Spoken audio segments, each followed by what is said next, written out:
Welcome! So in this tutorial, I'm going to show you or teach you on how to fix error code 59 on Valorant. So if you want to know how I did it, just keep on watching. So first of all, what you need to do is to click on the start button or icon on your screen and search for Task Manager.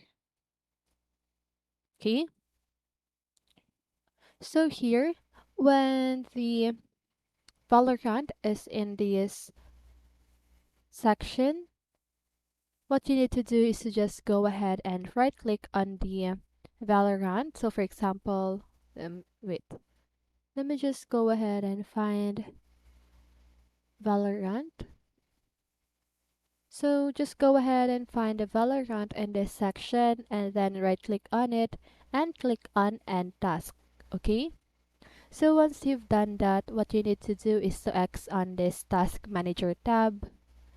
Click again on the Start button and search for Run. Okay?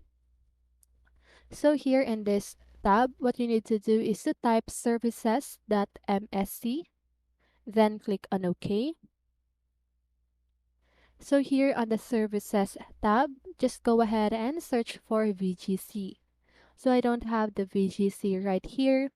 So just go ahead and check for the startup type of the VGC on the list, and you need to make sure that the startup type of your VGC is automatic.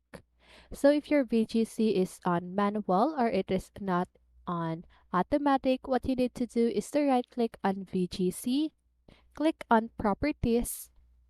You should see the startup type section. So click on the drop down arrow or this arrow right here and select automatic.